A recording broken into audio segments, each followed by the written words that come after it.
सत्संग की भी एक संहिता है, आचार्य संहिता है, यहां के भी कुछ नियम है। इसमें सबसे पहला नियम यही है कि आपको व्यास जी से पहले उपस्थित होना है। व्यास के बाद कथा में आना भी एक प्रकार का अपराध है।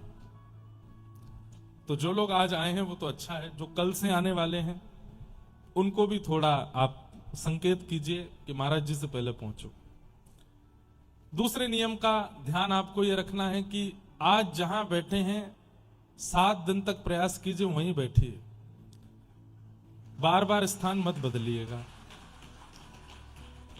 कई लोग नारद बने रहते हैं, कभी इधर कभी उधर कभी इधर, तो उससे क्या होगा। अब हम बहुत वैसे नहीं आध्यात्मिक स्तर की बात कर रहे। व्यास जी आज हम यहां कथा सुना रहे हैं, कल हम कहे नहीं व्यासपीठ वहां लगाओ वहां से सुनाएंगे, परसों कहें वहां से सुनाएंगे, उस दिन वहां से सुनाएंगे, कितना मन स्थिर नहीं हो पाएगा। व्यास जी के लिए एक व्यास मंच है, ऐसे श्रोताओं का भी एक नियमित स्थान होना चाहिए, वो वहीं बैठे। तो आज जहां बैठ गए हो वैसे होगा नहीं, लेकिन हमारा काम बताना है। प्रयास कीजिए रोज वहीं बैठिए। क्यों? उससे एक फायदा, हमारी दृष्टि आज कल में पहचान जाएगी कौन कहां बैठा है, कौन कथा में सो रहा है, कौन बात कर रहा है, कौन सुन रहा है, कौन केवल सिर खुजा रहा है, कौन केवल ये आदि देख रहा है। तो उसमें क्या होता है कि तीसरे दिन की कथा आते आते व्यास जी को यह अनुभव हो जाता है कि सुन कौन रहा है, तो फिर व्यास जी उसी को देख के कथा सुनाते। और व्यास जी जिसको देख के कथा सुनाते हैं फिर उसके चित्त में भक्ति का प्रवाह होना निश्चित है। इसलिए प्रयच्छति गुरु प्रीतो वैकुंठम योग दुर्लभम। हमारी नेत्र ढूंढते हैं श्रोता को। श्रोता कौन है? सेल्फी वाले कौन है पता चल जाता है, फोटो वाले कौन है पता चल जाता है, केवल इन कार्यों के लिए आए हैं पता चल जाता है, लेकिन सुनने कौन आया है। और सुनकर के भी, सुनने में भी कई भेद होते हैं। कई लोगों का सुनने के प्रति भेद होता है कि हमें केवल जानकारी लेनी है कि क्या सुनाने आए हैं, कई लोग इस भाव से सुनते हैं। कई लोग इसलिए सुनते हैं कि 3 घंटा कुछ है नहीं करने को, करें क्या, चलो कथा ही सुने आते हैं। कई लोग इसलिए सुनते हैं कि हमको निमंत्रण पत्र मिला है तो पत्र का सम्मान करेंगे, जाके सुनेंगे। और कई लोग इसलिए सुनते हैं कि उन्हें पता है कि जीवन अंतिम है, हमें ठाकुर जी का अनुभव करना है, और उस अनुभव के लिए कौन सा मार्ग, किस प्रयास, किस क्रिया का जीवन में आना जरूरी है, वो हम सुन के आएंगे, वो इसलिए आते हैं। तो ऐसे जो भगवत प्राप्ति की भावना से कथा में आते हैं ना, उनके मुखमंडल को हमारे नेत्र या किसी भी व्यास के नेत्र पकड़ लेते हैं और फिर वो उन्हीं को कथा सुनाते हैं। इसलिए स्थान एक ही रखिएगा। अच्छा, मान लीजिए कि मेरी दृष्टि तो, चलो मैं तो एक अधम जीव, मुझे बहुत ज्यादा कृपा करने की या कथा सुनाने का इतना अभ्यास ना हो, पर ठाकुर जी भी तो भ्रमण करते हैं पंडाल में। अब ठाकुर जी आज सोच के गए थे कि पहले लाइन में और बिल्कुल जो है रेलिंग के बगल में एक भैया बैठे थे, बहुत बढ़िया कथा सुन रहे थे, कल इन पर कृपा करने जरूर आऊंगा। अब पता चली वो कहीं और चले गए। तो ठाकुर जी पर इतना समय नहीं कि वो ढूंढे। भाई देखो, ठाकुर जी को बांधना नहीं चाहिए। आज मेरे बुलाने से, आपके बुलाने से अलवर आ रहे हैं तो ये कृपा है, लेकिन ये भी तो है कि ठाकुर जी को कोई और भी पुकार रहा है, उनको वहां भी पहुंचना है। तो हमें इस बात का सम्मान करना है कि नाथ आप एक क्षण के लिए अलवर आए, लेकिन हमें पता अगले क्षण आपको कहीं और भी किसी भक्त के पास कृपा करने जाना है। तो हम बहुत आपके लिए कठिनाई ना करेंगे, हम एक ही जगह बैठेंगे, ताकि कल, आज आप हमको देख के गए, कल कृपा करने की इच्छा हो तो हम यहीं मिलेंगे आपको। हम स्थान परिवर्तित नहीं करेंगे। आज आपने देखा कि भाई इस पेड़ पर आम है, आज मुझ पर साधन नहीं, कल तोड़ के जाऊंगा, यहां से कल लेके जाऊंगा, अपने ठाकुर जी को भोग लगाऊंगा। अब पेड़ उड़ करके कहीं और चला जाए, कितने आश्चर्य की बात। ठीक वैसे ही स्थान परिवर्तित मत कीजिएगा, बार बार एक स्थान पर ही रहिएगा। जितनी फोटो खींचनी है, बात करनी है, फोन चलाना है, सब आप 2 बजे से पहले करे आया करो। अगले 7 दिनों के लिए आपका एक व्रत है, मोबाइल व्रत। जैसे एकादशी व्रत होता है, सोमवार व्रत होता है और प्रदोष का व्रत होता है, ऐसे ही 7 दिन कथा में आपका ये फोन व्रत होना चाहिए। ये नहीं चलाना है, कानों को खोल के रखना है और जो जो भाव सुने सब चित्त में धारण करने हैं। ठीक है? तो दूसरा नियम, पहला नियम व्यास जी से पहले आना है, दूसरा नियम स्थान नहीं बदलना है, तीसरा नियम कोई आवे कोई जावे, आपका ध्यान नहीं भटकना चाहिए। जैसे हम ध्यान पूर्वक कथा सुना रहे हैं, आप ध्यान पूर्वक सुनो। चौथा नियम, मौन होकर के कथा सुनो। कथा के बीच में बोलिए मत। कथा प्रारंभ होने के बाद व्यास का अधिकार है वो बोले, हम केवल सुने, आप बोलिए मत। अपना मौन रख लीजिए। घर के परिवार के कोई मित्र भी आ जाए और कहें अरे भैया हम कहां बैठे, पीछे जाओ बैठ जाओ, और सबको स्टेटस पे भेज दो आज कि हमारा मौन है 7 दिन, 2 बजे से 6 बजे तक, 7 बजे तक। इतनी देर ब्रह्मांड भी से भी ब्रह्मा भी फोन करेंगे तो हम नहीं उठाएंगे, हमारा मौन है, हम कथा सुन। देखो हम ये बातें क्यों बता रहे हैं? अलवर में दोबारा कथा कब होगी हमें भी नहीं पता, आपको भी नहीं पता। ये अवसर मिला है तो ये जाना नहीं चाहिए हाथ से। 7 दिन बाद जब ये कथा विश्राम हो तो आप वो नहीं रहने चाहिए जो आज थे। आपके अंदर परिवर्तन होना चाहिए।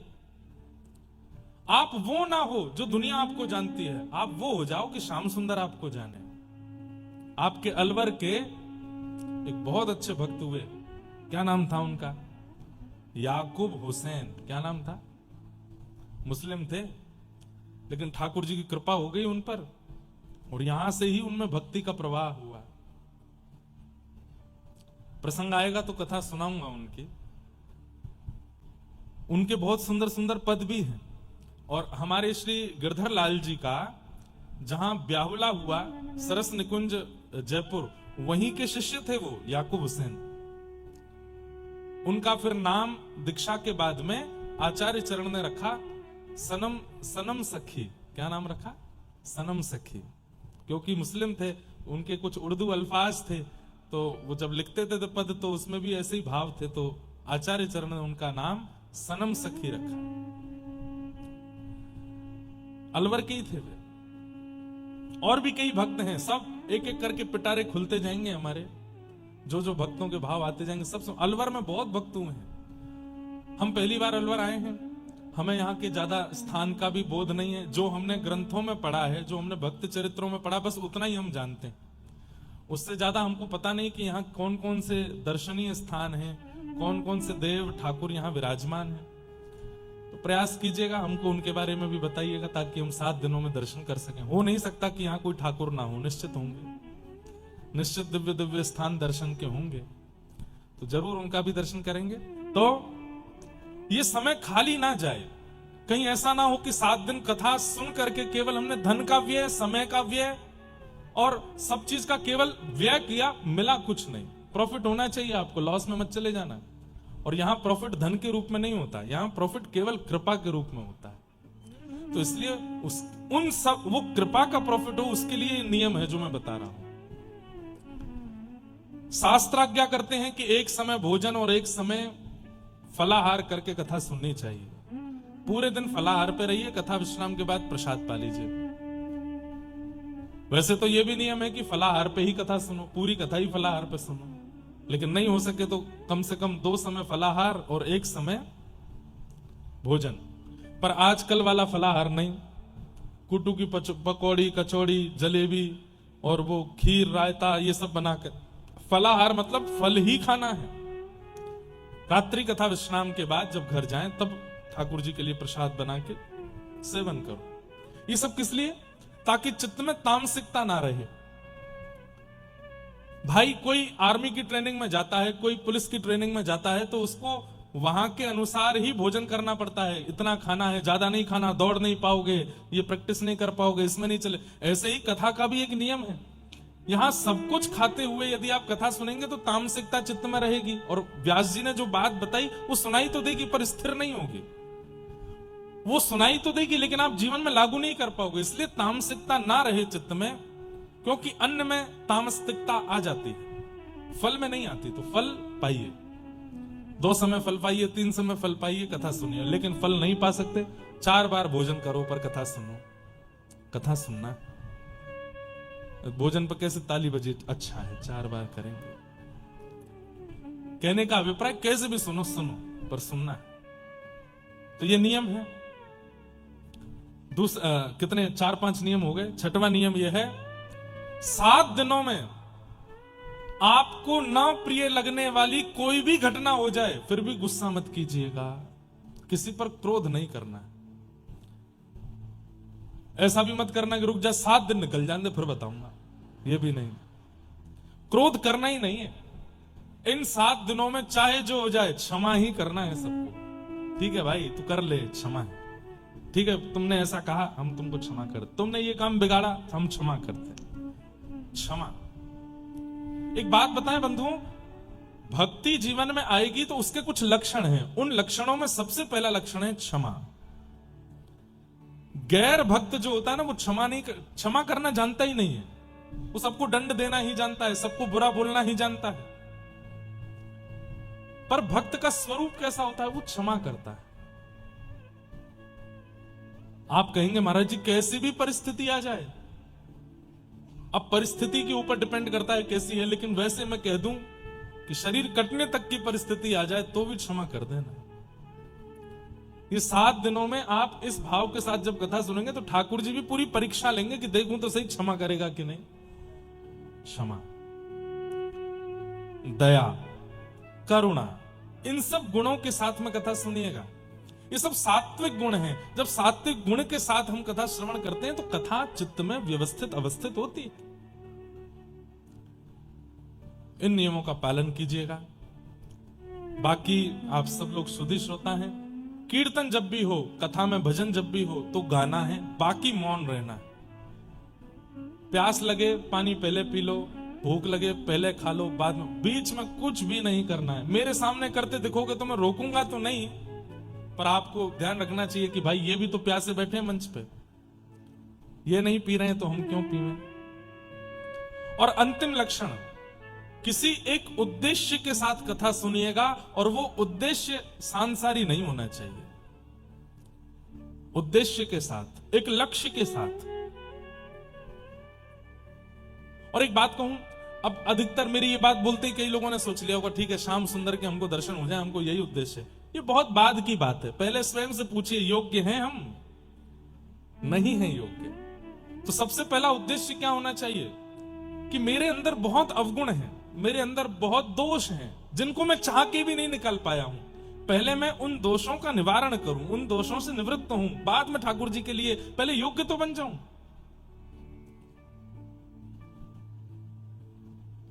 योग्य बनने के उद्देश्य से कथा सुनिए कि नाथ इन 7 दिनों में व्यास जी के मुख से ऐसी वाणी प्रकट करवाइएगा कि हम आपके योग्य बने, और योग्य बनने लायक जब हो जाएंगे तब बाद में कभी प्रार्थना करेंगे कि अब आप दर्शन दो, अब हम योग्य हैं। पहले भूमि उपजाऊ तो हो तब तो उसमें बीज डाला जाए। अब भूमि उपजाऊ नहीं, उसमें बीज डाल दिया जाए तो बीज नाश हो जाएगा, वो कभी वृक्ष नहीं बन पाएगा। तो हम पहले अपने चित्त के हृदय पटल को योग्य बनावे, ताकि वक्ता की वाणी का बीज जब आए तो वो अंकुरित होकर पुष्पित, फलित और वृक्षित हो जाए। तो योग्य बनने की भावना से, जैसे सूरदास हैं, जैसे कुंभन दास हैं, जैसे मीराबाई हैं, आपके अलवर के एक भक्त हुए, ध्यान से सुनिए सब लोग इधर देखो। उन्होंने जीवन में कभी भजन नहीं किया था, जीवन में कभी नाम जप नहीं किया था, उन्होंने जीवन में कभी ठाकुर जी का बहुत दर्शन लाभ आदि कुछ नहीं किया था। लेकिन एक दिन पता नहीं क्या हुआ, कहीं कथा वो सुन रहे थे तो कथा आदि में वो जाते थे, ऐसे कि निमंत्रण मिला है तो 5 मिनट मुंह दिखाई के लिए जाते थे। तो एक बार कहीं कथा चल रही थी अलवर में, तो वो गए। सत्य घटना है, बहुत ध्यान से सुनिएगा। कथा में जैसे ही पहुंचे तो जाकर के उन्होंने कोई प्रसंग सुना, और वो प्रसंग उनको इतना अच्छा लगा कि वो पहली बार जीवन में ठाकुर जी के लिए रोए। तो उन्होंने व्यास जी से कहा कि मैंने जीवन में कभी भजन नहीं किया, कोई तीर्थ यात्राएं नहीं की, मैंने कभी कोई साधन नहीं किया, पर आज मैं इतना भावुक कैसे हो गया।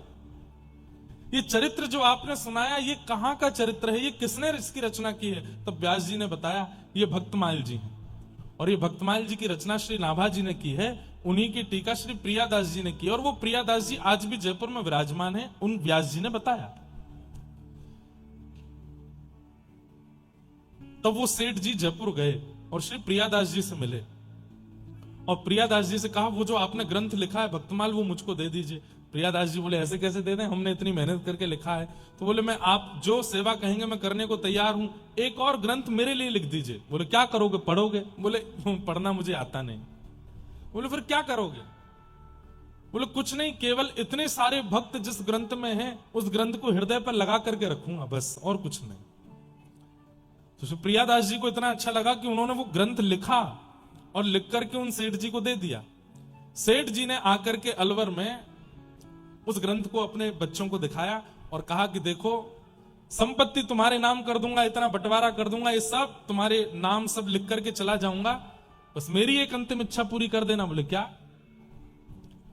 जब मेरे प्राण निकलने वाले हों, बाहर कहीं प्राण निकलेंगे तो मुझे पता नहीं, लेकिन अगर स्वाभाविक बिस्तर पर प्राण निकल रहे हों तो बस प्राण निकलते समय ये ग्रंथ मेरे हृदय पर रख देना। बच्चों ने कहा आप ऐसी बात क्यों करते हैं, अभी तो बहुत आयु है आपकी। बोले कि बस मैं बता रहा हूं, ये मेरी अंतिम इच्छा है। जीवन में कोई साधन नहीं, कोई भजन नहीं, कोई कीर्तन नहीं किया। 10-15 वर्ष बाद जब उनका अंतिम समय आया तो सारे बच्चे आकर के घेर लिए। कंठे गुरगुरायते, कंठ से गुर गुर आवाज होती है जब व्यक्ति की मृत्यु होती है, वो बोल नहीं पाता। ये स्वाभाविक मृत्यु जिनकी होती है उनके साथ ऐसा ही होता है, कंठे गुरगुरायते, वो बोल नहीं पाते।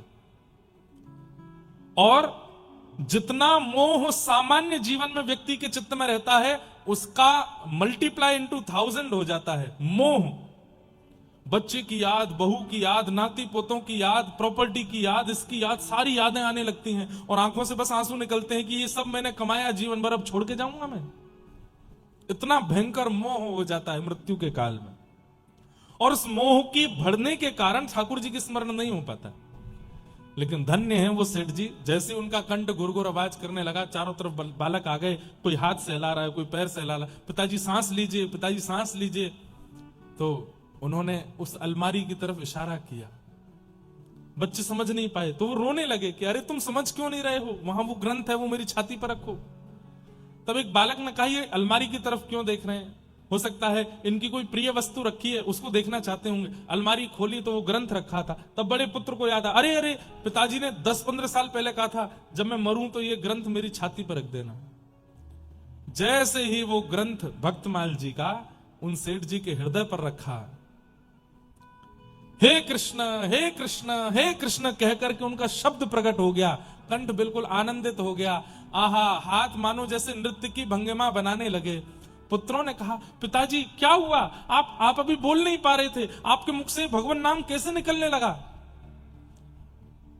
उनके नेत्र सजल हो गए, बस हाथ जोड़ के चारों ओर देख रहे हैं। बोले पिताजी कौन दिख रहा है?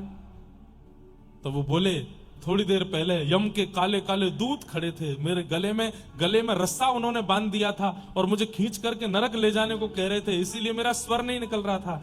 लेकिन ये ग्रंथ मेरे चित्त पर रखते ही वो यम के दूत अंतर ध्यान हो गए। बोले अब कौन है?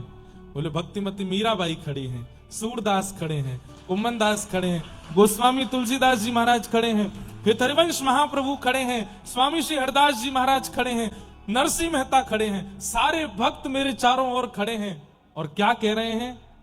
अरे सखी चल हमारा हाथ पकड़ तो को निकुंज में लेकर के चलें, प्रिया प्रियतम तेरी प्रतीक्षा कर रहे हैं। बच्चों अब मैं जा रहा हूं, तुम लोग अपना ध्यान रखना और प्रयास करना। मैंने जीवन में भक्तमाल पढ़ा नहीं, केवल चित्त पर रखा, तो ऐसी मृत्यु हो रही है। तुम पढ़ोगे, तुम सुनोगे तो तुम्हारी कैसी मृत्यु होगी, तुम विचार कर लेना। और ऐसा कहकर के भक्त समूह अलवर में एक साथ इतने सारे भक्त प्रकट हो गए और उन सेठ जी को अपने साथ लेकर के निकुंज में पहुंच गए, जहां श्री प्रिया प्रियतम दोनों अपने भक्तों के साथ विहार करें, वो निकुंज है। ऐसी श्रीमद् भक्तमाल, ऐसी श्रीमद् वाल्मीकि रामायण, ऐसी महाभारत की कथा, ऐसी श्रीमद् भागवत की कथा, जिनके दर्शन से और स्पर्श से ऐसी गति होती है, उनका श्रवण यदि हमने ध्यान से कर लिया तो हमारी गति कैसी होगी? इसलिए भैया हमारी प्रार्थना है, हमारी तो स्थिति कथा करते करते ऐसी हो चुकी है कि हम किसी भी व्यक्ति से मिलते हैं उसके स्वभाव से पता चल जाता है। जैसे कोई बहुत सरल स्वभाव का मिलता है तो लगता है ओहो देखो, ऐसा लगता है जैसे मानो कुम्मन दास हो। जैसे कोई माताएं बहनें बड़ी भावुक मिलती हैं तो लगता है जैसे सक्कू बाई हो, जैसे मीराबाई हो। भक्तों के दर्शन ही सब लोगों में होने लग जाते हैं और यही सफलता है कथा सुनाने की। आपकी भी ऐसी योग्यता बन जाए। जैसे एक सेठ जी ने अनेक संतों को और भक्तों को अलवर में प्रकट किया, कथा श्रवण के आप साक्षात भक्तों, ठाकुर जी को नहीं, ठाकुर जी के पास हम जाएंगे, हम उनको प्रकट नहीं करना चाहते। ठाकुर जी खूब प्रकट हो चुके हैं पहले, अब इतनी योग्यता हमारी नहीं कि हम उनको प्रकट करें, पर भक्तों को तो प्रकट हम कर सकते हैं ना। हमारी अंतिम श्वास जब चल रही हो तो हमारे कोई एक भक्त श्रेष्ठ होने चाहिए जिनका स्मरण करके हम भगवत धाम जाएं। एक बात हम आपको कह दें, किसी भक्त की भक्ति को श्रवण करके उस भक्त को अपना गुरु मान लो। सूरदास जी की भक्ति अच्छी लगी हो तो सूरदास जी गुरु हैं, मीराबाई तो मीराबाई गुरु हैं, उनको गुरु रूप मान लीजिए और उनकी जैसी रहनी करनी करने लग जाइए। अंतिम श्वास में वे ही आएंगे लेने के लिए, और वे अगर आ गए तो निश्चित है कि धाम की प्राप्ति तो होगी ही होगी। इतना तो कहना स्वामी जब प्राण तन से निकले, गोविंद नाम लेकर जब प्राण तन से निकले, पीतांबरी कसी हो मुखड़े पे एक हंसी हो, छवि मन में ये बसी हो, जब प्राण तन से निकले। इतना तो कहना स्वामी जब प्राण तन से निकले। हे नाथ, एक बात बताएं आपको, अगर व्यक्ति ने अपने अंतिम श्वास में भगवान का स्मरण नहीं किया और प्राण निकल गए, तो शास्त्र कहते हैं फिर उसको कटघरे में खड़ा किया जाता है, और कटघरे में खड़ा करके चित्रकेतु जो कि ब्रह्मा जी के दूत हैं, वो चित्रकेतु खड़े होकर के उसके जीवन का पूरा बताते हैं, तुमने इतना पाप किया, तुमने इतनी भलाई करी, तुमने इतना बुरा किया, या तुमने ऐसा किया, तुमने वैसा किया। फिर उसके बाद मेजरमेंट किया जाता है, पाप ज्यादा होता है तो नरक भेज दिया जाता है, पुण्य ज्यादा होते हैं तो स्वर्ग भेज दिया जाता है, दोनों बराबर होते हैं तो फिर दिन 50 दिन नरक में, 50 दिन स्वर्ग में। उसके बाद क्या? उसके बाद चित्रकेतु अब दोबारा जाओ पृथ्वी पे, फिर से कर्म करो, अच्छे कर्म करोगे, बढ़िया भजन आदि करोगे तो फिर से तुमको वैकुंठ मिलेगा, और केवल पुण्य कमा करके पाप करके आओगे तो फिर से यहां आकर के स्वर्ग नरक में विभाजन होगा। बहुत ध्यान से सुनिएगा। लेकिन अगर कोई व्यक्ति अपने अंतिम श्वास में भगवान का स्मरण नहीं कर पाया पर जीवन भर बहुत किया, उसका क्या होगा? खूब वृंदावन गया, खूब गोवर्धन की परिक्रमा की, खूब बरसाना गया, खूब नंदगांव गया, खूब सब जगह संतों के दर्शन किए, पर पता नहीं किसी कारणवश अंतिम श्वास में यदि ठाकुर जी का स्मरण नहीं कर पाया तो क्या होगा? तब बराह पुराण में भगवान बताते हैं, जिसने जीवन भर मेरा स्मरण किया, तिलक धारण किया, गुरुओं को प्रणाम किया, संत जनों के कथाएं सुनी, गिरिराज, नंदगांव, बरसाना, गोवर्धन, वृंदावन, बद्रीनाथ, केदारनाथ, गंगोत्री, यमुनोत्री, जगन्नाथ, द्वारिका, सब तीर्थों के दर्शन किए, यदि वो अंतिम समय में मेरा स्मरण नहीं कर पाता तो मैं उसका स्मरण कर लेता हूं, मैं उसको याद कर लेता हूं। इसलिए हमारे आचार्यों ने कहा इतना नाम जप करो, इतना नाम जप करो कि अंतिम श्वास में नाम ही मुख से निकले, और नहीं निकल पाए तो जीवन भर इतना नाम जप कर लो कि अंतिम श्वास में ठाकुर जी तुमको याद कर, ठाकुर जी हमको याद कर। मीराबाई को ठाकुर जी ने याद किया अंतिम श्वास में, नरसिंह मेहता को ठाकुर जी ने याद किया। और एक बात और बता दूं, सांकेतिक बात, छुपी हुई बात है, जब ठाकुर जी याद करते हैं ना तो व्यक्ति की मृत्यु शुभ दिनों में होती है, या तो एकादशी को होगी, या फिर शिव उपासक है तो सोमवार को होगी, ठाकुर जी का उपासक है तो बृहस्पतिवार को होगी।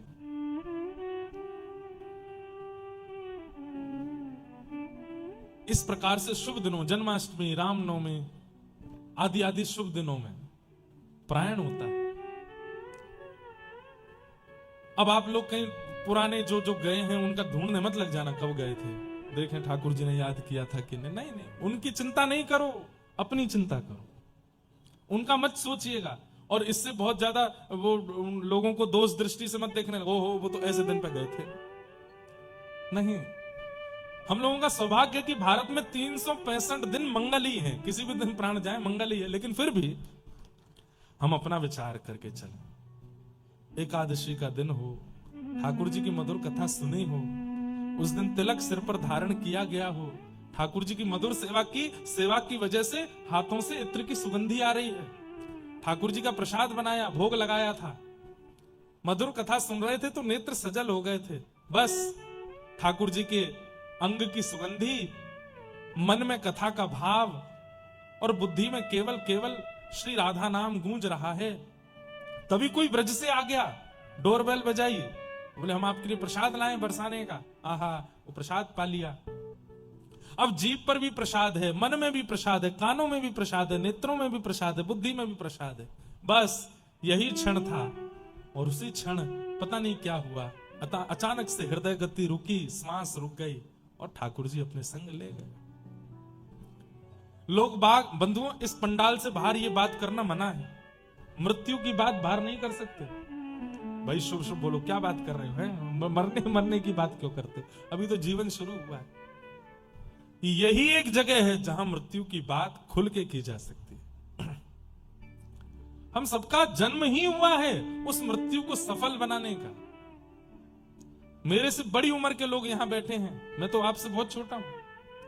अभी से ही चिंता हो रही है कि मृत्यु सफल होनी चाहिए, कहीं संसार के विषय भोगों में पड़ करके ये मृत्यु असफल ना हो जाए, क्योंकि दोबारा चांस नहीं मिलेगा। हमारे शास्त्र आज्ञा करते हैं, ध्यान से सुनिएगा, थोड़ा डरिएगा इस बात को सुन के। अंतिम काल में व्यक्ति अगर अपनी धन संपत्ति का स्मरण कर लेता है, अंतिम काल में व्यक्ति अगर अपनी धन संपत्ति का, प्राण निकल रहे हैं तो पता चल जाता है व्यक्ति को कि मेरे प्राण जाने वाले हैं। अब उसको याद आ रहा है, उस वाली अलमारी में 12-15 लाख रुपए रखे हैं, किसको बता के जाऊं, उस वाली बैंक में इतने जमा हैं, वहां वाले में इतने रखे हैं, इतने हो, ओहो वो वाली प्रॉपर्टी की रजिस्ट्री हो गई है, उसकी तो वो पूरी हुई नहीं है। वो धन संपत्ति का स्मरण करते हुए जब व्यक्ति प्राण त्यागता है तो उसको अगले जन्म में सर्प बनना पड़ता है। ठाकुर जी कहते हैं, जा बेटा, भूमाफिया बन गया, अब तू सारी जमीन तेरी है, सर्पों की ही है पृथ्वी। आप लोग सुनते हैं तय खानों में सर्प बैठे हैं, कर क्या रहे हैं? बोले वहां ऐसा हमारे ब्रज में बताते हैं, उन मंदिर के नीचे इतना संपत्ति रखी है पर अंदर कोई जा नहीं सकता। बोले क्यों? बोले वहां सर्प बैठे। क्या करते हैं सर्प? बोले पूरे दिन केवल कुंडली मार के बैठे ही रहते हैं, ले संपत्ति पर खर्च भी नहीं कर पाएगा, बैठा रहे उसी के ऊपर, क्योंकि अंतिम श्वास में वही सोचा था। व्यक्ति संपत्ति का स्मरण करते हुए प्राण त्यागता है तो सर्प बनना पड़ता है। व्यक्ति अपनी भूमि का स्मरण करके प्राण त्यागता है, अपने घर का स्मरण करके प्राण त्यागता है। मैंने ये होटल बनाया, मैंने वहां ये बनाया, इन सब का स्मरण, तो उसको प्रेत बनना पड़ता है, खंडरों में ही रहता है फिर वो प्रेत बन के। ठाकुर जी इतने खंडर दे देते हैं, बोले पूरी दुनिया में जहां कोई नहीं रहता वहां तू रही हो, तेरा ही है। 500 कमरों के बड़े बड़े खंडर पड़े हैं, उनमें कौन रह रहे हैं? प्रेत ही रह रहे हैं। तो तुम्हारा ही है, तुम राजा हो यहाँ के, प्रेत बनना पड़ता है। व्यक्ति काम वासना का स्मरण करते हुए प्राण त्याग देता है तो अगले जन्म में उसको वैश्या बनना पड़ता है। व्यक्ति संतान, पत्नी, बच्चे, पुत्रों का स्मरण करते हुए प्राण त्यागता है तो उसे जानवर बनना पड़ता है, और उसमें भी विशेष रूप से सूकर बनना पड़ता है, क्योंकि उसको सबसे ज्यादा प्रिय होते हैं अपने बालक। लेकिन जब व्यक्ति अपने अंतिम श्वास में कानों में केवल यही बात, राधे श्याम राधे श्याम राधे श्याम, और तब प्राण निकले, तब मानेंगे कि हमारे जीवन का कल्याण हुआ। धनवान होना, कल्याणवान होना, कल्याण होना निश्चित नहीं है कि धनवान का कल्याण हुआ, संपत्तिवान का कल्याण हुआ, सुंदर पत्नी मिलने वाले का कल्याण हुआ, सुंदर बच्चे होने वालों का कल्याण हुआ। नहीं, कल्याण उसका हुआ जिसने जीवन में जन्म लेने के बाद पुनः जन्म की स्थिति छोड़ी नहीं, उसका कल्याण हुआ। दोबारा जन्म हुआ ही नहीं, उसका कल्याण हुआ। हम सब कितने जन्म ले चुके हैं क्या पता, और कितने और लेने वाले हैं। तो बस ये कथा ही एक माध्यम है जो जन्म के पुनः पुनः आगमन को एक बार में रोक सकती है। ये अंतिम होना चाहिए हमारा। तो पहला उद्देश्य हमारा यही हो कि हमारा अंतिम जन्म, इसके बाद हमें आना नहीं है इस संसार में। इस भावना से कथा सुनिए। तो भूमिका तो खूब लंबी हो गई, प्रणाम करते हैं। आइए आज के क्रम में प्रवेश करते हैं। सच्चिदानंद रूपाय विश्वोत्पत्त्यादि हेतवे तापत्रय विनाशाय श्री कृष्णाय वयं नमः। यं प्रव्रजन्तमनुपेतमपेत कृत्यं द्वैपायनो विरह कातर्या जुहाव पुत्रेति तन्मयतया तर्वोऽभिनेदु तं सर्वभूत हृदयं मुनिमानतोऽस्मि। बोलो श्रीमद्भागवत महापुराण की। सच्चिदानंद रूपाय, भगवान के 3 रूप हैं, सत्य, चैतन्य और आनंद। स्वरूप अनेक हैं भगवान के, कहीं सुदर्शन चक्रधारी हैं, कहीं गिरवरधारी हैं, कहीं वंशीधारी हैं, लेकिन इतने स्वरूपों के रूप 3 ही हैं, सत्य, चैतन्य और आनंद। तो सबसे पहली बात, ठाकुर जी सत्य हैं, इसलिए उनको कभी भी मिथ्या नहीं मानना चाहिए। दुनिया से आप कुछ भी छुपा लीजिए, पर ठाकुर जी से कुछ नहीं छुपा है, यह विश्वास आपके चित्त में रहना चाहिए। ठाकुर जी का पहला स्वरूप क्या है? सत्य।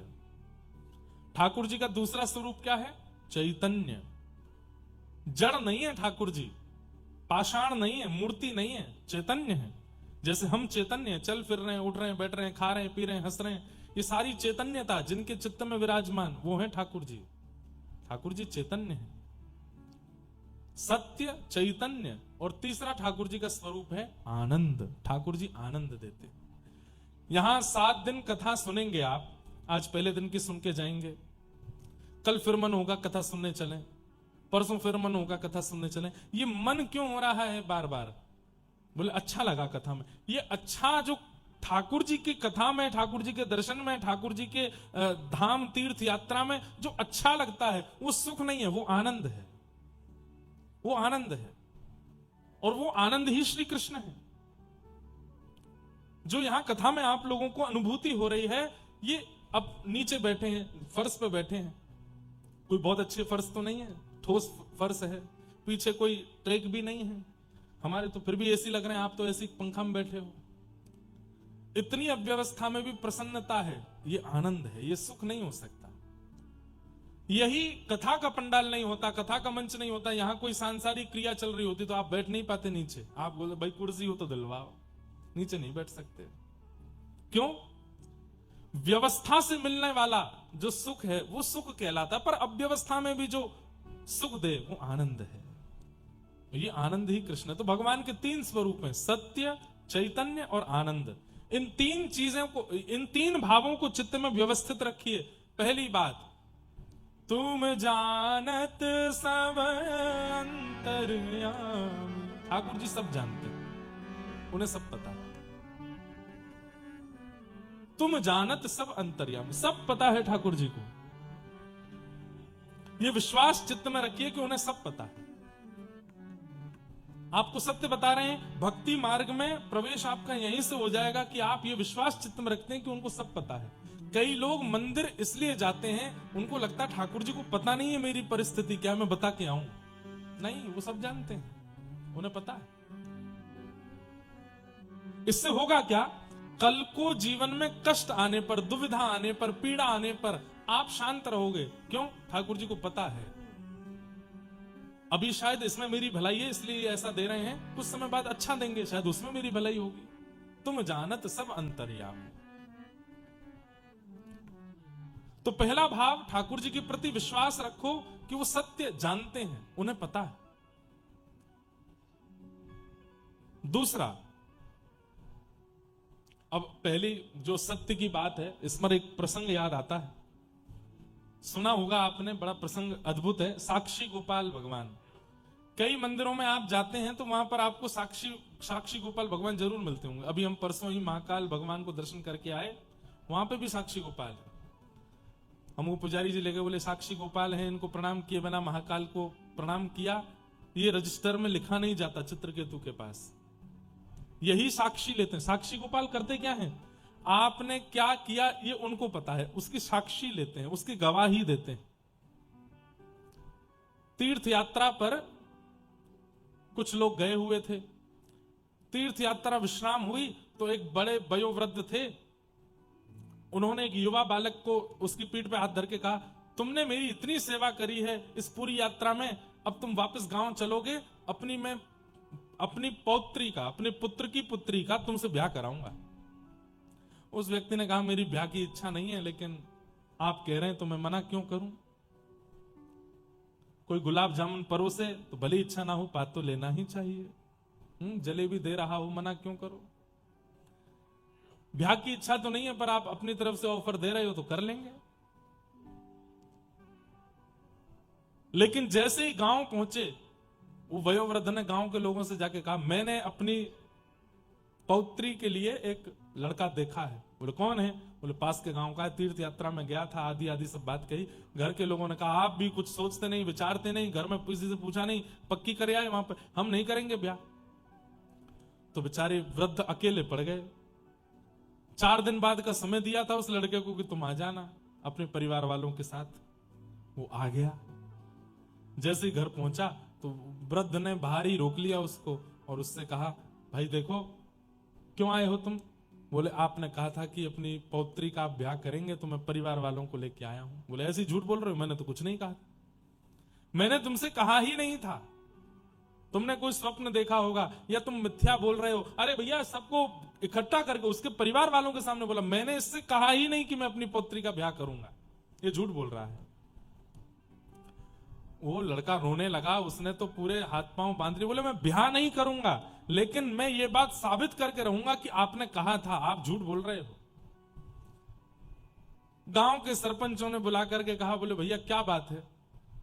उसने कहा कि इन्होंने मुझसे कहा था कि अपनी पौत्री का ब्याह करेंगे, अब मना कर रहे हैं। तो गांव के लोगों ने कहा, भाई देखो अब कौन सत्य बोल रहा है कौन झूठ बोल रहा है, ये तो कोई तीसरा व्यक्ति बतावेगा तो बात पता चलेगी। जब आपने इनसे कहा था कि आप अपनी पौत्री का ब्याह करेंगे इनसे, तब किसी ने सुना था? तो जो और भी लोग गए थे यात्रा पे, वो सब लोग भी मना कर दिए, नहीं हमने तो नहीं सुना था। तो उस लड़के ने कहा, अरे आधी रात हो रही थी, सब सो रहे थे, कोई नहीं जागा था, बस मैं और ये थे। बोले अब ये तो तुम ऐसी बात कर रहे हो कि हम कोई इस पे कार्यवाही कर ही नहीं सकते, कोई तीसरा व्यक्ति लेकर के आ जाओ जिसने सुनी हो तो हम मान जाएंगे। तब उसने अचानक से एक बात बोली, हाँ एक ने सुनी है। बोले कौन? बोले जब हम रात्रि में सो रहे थे तो गोपाल जी का मंदिर था, वो गोपाल जी सुन रहे थे। घर के सब गांव के पंचायती सब हंसने लगे। बोले गोपाल जी सुन रहे थे? बोले हाँ उन्होंने सुना है। बोले एक काम कर, सब एक दूसरे को ऐसे आंख मारने लगे, बोले कि अब इसको फंसा देते हैं काम में, तो आप अपनी पौत्री का ब्याह कहीं और कर देना। बोले क्या? बोले हाँ भाई किसने सुनी थी बात तुम्हारी? बोले गोपाल जी ने। बोले तू एक काम कर, गोपाल जी को लेके आ, अगर गांव के सामने उन्होंने गवाही दे दी तो तेरा ब्याह हम इससे करा देंगे। सब बोले पर गोपाल जी कभी बोलेंगे ही नहीं।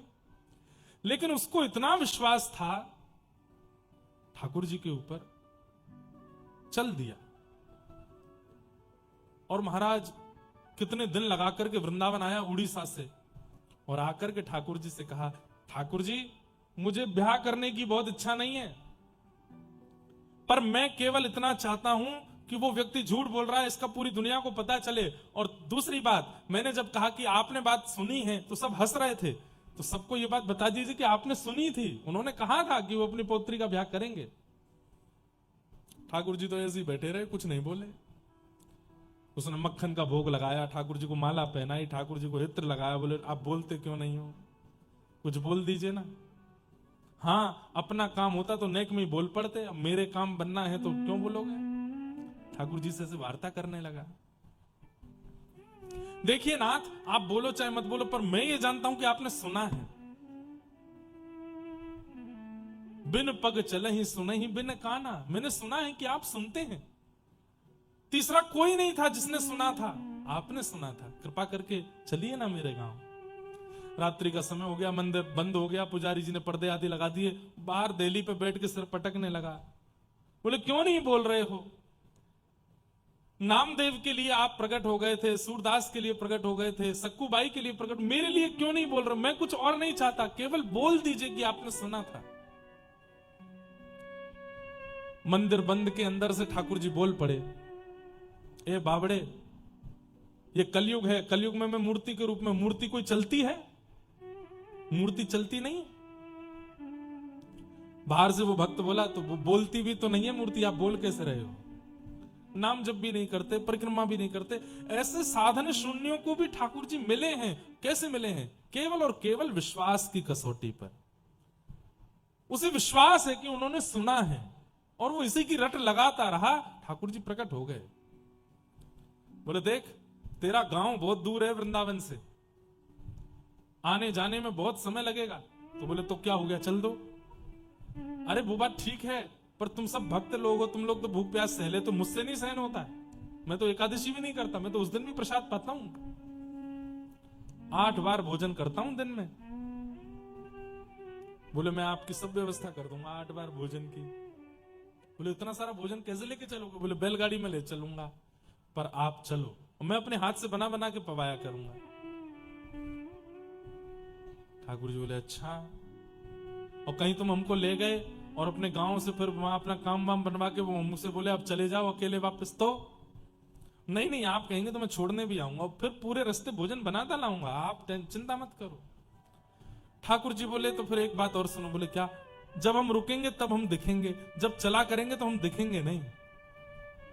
बोले, मुझे कैसे पता चलेगी कि आप चल रहे हो? बोले, मेरे नूपुर की ध्वनि आती रहेगी, मैं चल रहा हूं, पीछे मुड़ के देखना नहीं, तो जहां देखोगे वहीं रुक जाऊंगा। तो ठीक है। क्यों? ललित गति विलास वल गुहास। ठाकुर जी सीधे नहीं चलते, मटक मटक के चलते हैं, टेढ़े मेढ़े चलते हैं, उछल उछल के चलते हैं। और उस झांकी को कहीं इसने देख लिया तो गांव पहुंचने से पहले ही पधार जाएगा। इतने सुंदर लगते हैं ठाकुर जी चलते हुए, बोले कि इसने अगर मुझे देख लिया तो ये वहीं इसका जीवन अंत हो जाएगा।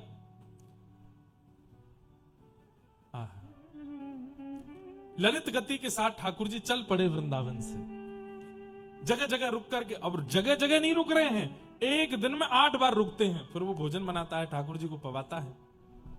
बड़े विचित्र हैं ठाकुर जी। एक लीला सुनाऊं।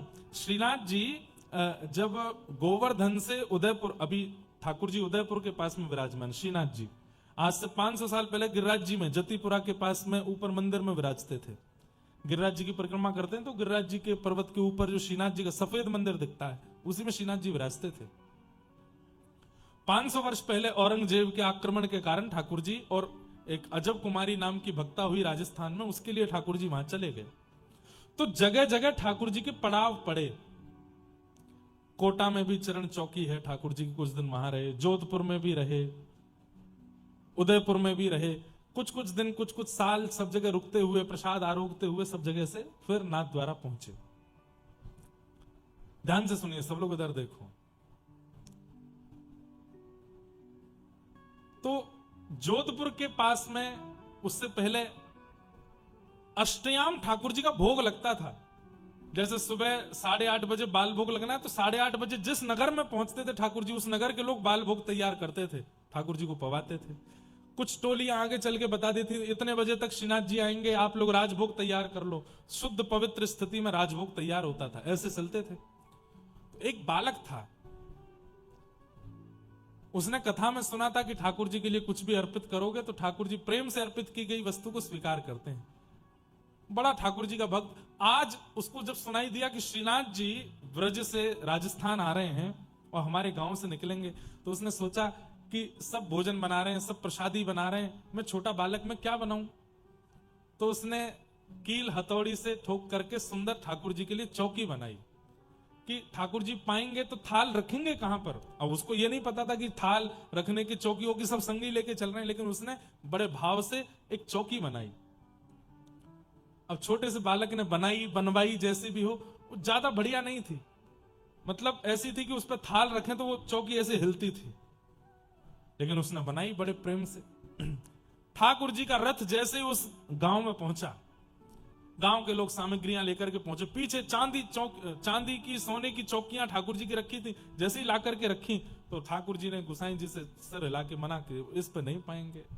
बोले तो एक भगत ने चौकी बनाई है। बोले क्या? बोले जय जय, आपकी तो प्रिय चौकी चांदी और ये सोने की चौकी है, इसमें ही पाते हो आप? बोले नहीं, अब उस बोले क्या उसमें पाएंगे? तो गुसाई जी ऐसा भी करते थे कि कहीं कहीं ठाकुर जी की आज्ञा हो जाती थी, उसके थाल में पाना है, उसके बर्तन में पाना है, तो उसको ठाकुर जी को पवा के प्रसादी करके उस भक्त को ही वापस कर देते थे। हल्ला मचाएगा, बोले हाँ भाई अमुक नाम का कोई बालक है, इसने चौकी बनाई है। वो बालक पीछे खड़ा था चौकी लेकर के, वो रोने लगा, अरे मेरी चौकी मंगाई। बोले ठाकुर जी कह रहे तुम चौकी लाओ। उसने चौकी दी और चौकी के अंजर पंजर सब ढीले ढाले थे, ज्यादा बढ़िया अच्छे से बनी नहीं थी। अब ठाकुर जी का थाल हमारी तरह थोड़ी होता है छोटा, खूब बड़े बड़े थाल होते हैं, उसमें भी वजन होता है खूब, कम से कम 6-7 किलो वजन तो थाल में होता ही है। ये मोटे मोटे लड्डू, खूब सारी रोटियां, खूब सामग्री सब पाते हैं। वो थाल जैसी रखी वो चर चर चर आवाज करने लगी चौकी। गुसाई जी बोले जय जय, वो तो लगा थाल रखते ही कहीं पधार नहीं जाए चौकी। बोले नहीं नहीं, यही पे पाऊंगा, धरो। ठाकुर जी ने प्रेम से आरोगा, गुसाई जी पकड़ के बैठ गए। बोले कि मैं पकड़ के बैठा हूं, आप पाओ। वो नहीं नहीं, छोड़ दो इसको, झूलने दो, झूलती वही चौकी पे पाऊंगा। प्रेम से ठाकुर जी ने प्रसाद अरोगा। अरोगने के बाद गुसाई जी प्रसन्न तो बहुत हुए, फिर उस बालक को बुलाया। बोले लो, ठाकुर जी ने प्रसादी कर दी चौकी, अब तुम इसको रखो। अब वो बालक तो बड़ा प्रसन्न, चौकी में से अद्भुत सुगंधी आ रही थी। ठाकुर जी आगे निकले, अगले पड़ाव पर जहां प्रसाद होना था, जैसे ही ठाकुर जी प्रसाद के लिए रुके, चांदी और सोने की चौकी धरी। ठाकुर जी बोले ना, वही चौकी मंगवाओ। गुसाई जी बोले वो तो हम छोड़े आए पिछले काम में। बोले तो मैं बोझ नहीं आ रहा, उसको मंगवाओ। गुसाई जी बोले जय जय, बात चौकी में कहा है ऐसो, कोई नग नहीं लगे, चांदी नहीं लगो। बोले नहीं, मुझे नहीं पता, मुझे वही चौकी मंगवाओ। फिर से महाराज वही चौकी मंगवाई गई। उस बालक से कहा ठाकुर जी को तुम्हारी चौकी भाग गई है। वही चौकी फिर से लगाई, उसमें ठाकुर जी ने प्रसाद पाया। आश्चर्य की बात, आज भी श्रीनाथ जी उसी चौकी पे प्रसाद पाते। आज भी श्रीनाथ जी के मंदिर में एक समय की प्रसादी ठाकुर जी की आज भी उसी चौकी पे ही आती है, उसी पे ही पाते हैं, झूलती वही चौकी है। अब तो हमने दर्शन तो नहीं किया पर सुना है उसका भाव। आज भी उसी चौकी पे पाते हैं ठाकुर जी। कितने प्रेमी हैं ठाकुर जी, कैसा प्रेम है उनके चित्त में। तो वो भक्त ठाकुर जी को लेकर के उड़ीसा गया, रास्ता भर प्रसाद बनाता गया, छम छम आवाज आती थी। जैसे ही उड़ीसा पहुंचे तो नूपुरों की आवाज आनी बंद हुई। उसने पीछे मुड़ के देखा तो ठाकुर जी वहीं स्थिर हो गए। बोले हमने मना किया था मत देखो। बोले आवाज ही नहीं आ रही नूपुर की। ठाकुर जी बोले समुद्री रेत घुस गई है नूपुरों में, इसलिए नहीं आ रही आवाज। बोले जय जय, महीना भर चल के आए हो, 8-8 बार भोजन प्रसाद पाते हुए आए हो, थोड़ी दूर मेरा गांव बचा है, चल दो ना नेक। ठाकुर जी बोले हमने कहा था कि हम स्थिर हो जाएंगे, हमको देखोगे तो, अब हम इससे आगे नहीं जाएंगे। और ठाकुर जी इसी अवस्था में स्थिर हो गए। उसने कहा अब क्या करें? बोले तो हम इतनी दूर से चल के तेरे गांव तक आ गए, अभी 2-4 किलोमीटर तेरे गांव वाले नहीं आ सकते यहाँ पे? बुला ला उनको। गांव में गया, पंचों से जाके हल्ला मचा दिया। बोले कि मैंने कहा था, तीसरे जिस व्यक्ति ने बात सुनी वो आ गए हैं, चलो। बोले तीसरा व्यक्ति तो तूने गोपाल जी बताया? तो बोले हाँ, तो गोपाल जी आ गए। गांव के लोग आश्चर्यचकित हो गए, दौड़ करके जाके देखा, आहा त्रिभंग ललित श्याम सुंदर खड़े हैं। और खड़े होकर के एक क्षण के लिए आकाशवाणी जैसे करके ठाकुर जी ने बता दिया, मेरे सामने इन वयोवृद्ध ने कहा था कि अपनी पुत्री का ब्याह इससे करेंगे, मैं इसकी साक्षी देता हूं। बताओ, मतलब अगर ठाकुर जी साक्षी नहीं देने जाते तो क्या तीनों लोग लुट जाते ना? इतनी सी बात थी, उसकी साक्षी देने वृंदावन से गए वहां तक। और फिर तब से ठाकुर जी वहीं विराजमान हो गए। उनका नाम हो गया साक्षी गोपाल। आज भी जगन्नाथपुरी और भुवनेश्वर के बीच रास्ते में साक्षी गोपाल भगवान विराज रहे हैं। ऐसा कहते हैं कि महाप्रभु जगन्नाथ जी का दर्शन करके लौटते समय उनका दर्शन नहीं किया तो आपकी यात्रा अधूरी रहती। वही साक्षी। आप जैसी मृत्यु के बाद यमलोक जाएंगे और वहां जाकर के कहेंगे मैं बद्रीनाथ गया हूं, मैं द्वारिका गया हूं, मैं श्रीरंगम गया हूं, मैं वृंदावन गया हूं, मैं गोवर्धन गया हूं, ये गया हूं, वहां गया हूं, जगन्नाथपुरी गया हूं, तो यमराज कहेंगे साक्षी कहां है?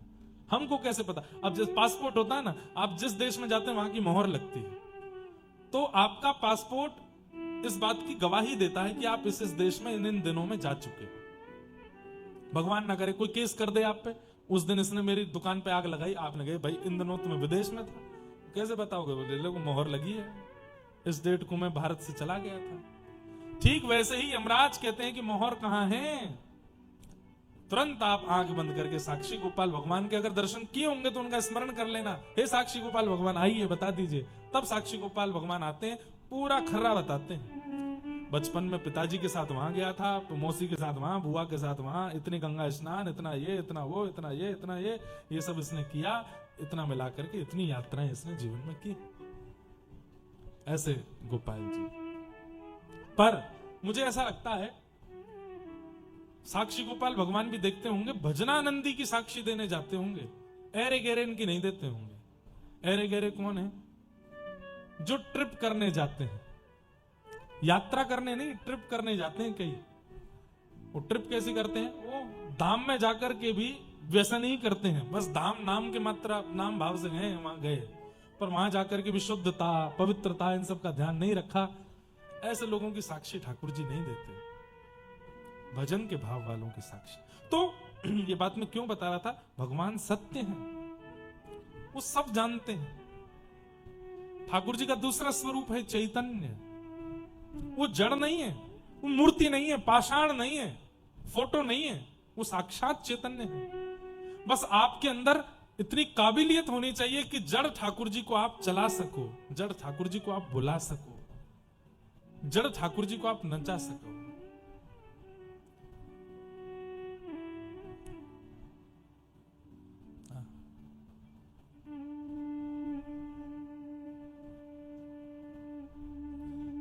ठाकुर जी बोल सके, चैतन्य। और अंतिम है आनंद। ठाकुर जी आनंद स्वरूप है, आनंद देते हैं। ठाकुर जी सुख देते हैं, आनंद देते हैं। ऐसे ठाकुर जी को हम बारंबार प्रणाम करते हैं। राधा कृष्ण प्राण मोरा युगल किशोर। राधा कृष्ण का स्मरण करता है, आहा। फूलन में सोए रहो वृंदावन धाम, चहु दिश लागी रट राधे श्याम। फूलन में सोए रहो वृंदावन धाम, चहु दिश लागी रट राधे श्याम। चहु दिश लागी रट राधे श्याम। ये स्मरण करते हुए प्राण निकले। यहां से पुत्र भागा भागा आ रहा है, पत्नी भागी भागी आ रही है, डॉक्टर आ रहे हैं, ऑक्सीजन लगा रहे हैं, आपकी नब्ज देखी जा रही है। अरे बीपी हाई हो रहा है, कोलेस्ट्रॉल बढ़ रहा है, शुगर लेवल ऊपर चला गया है, सब चिंता में है। लेकिन आपके मुखमंडल पर एक ही प्रसन्नता है। क्यों? चारों दिशाओं से आपके कानों को कुछ नहीं, केवल एक ही स्वर सुनाई दे रहा है, राधे श्याम राधे श्याम राधे श्याम राधे श्याम। चहु दिशि लागी रट राधे श्याम।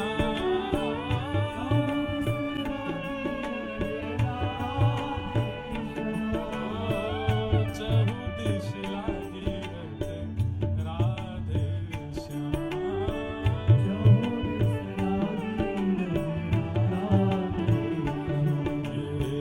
कुंज में सोए रहो वृंदावन धाम, चहु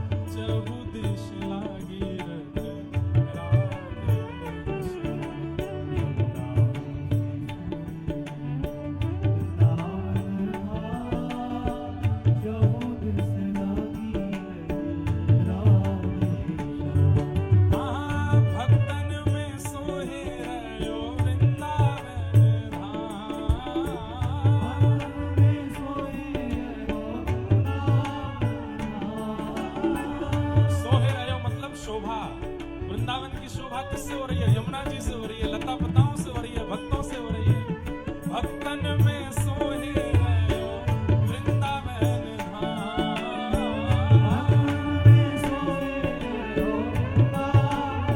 और चहु दिश लागी राधे श्याम,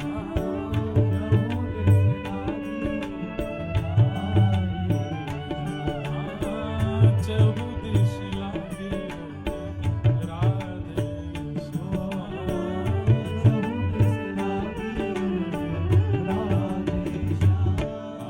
संत सो सोहे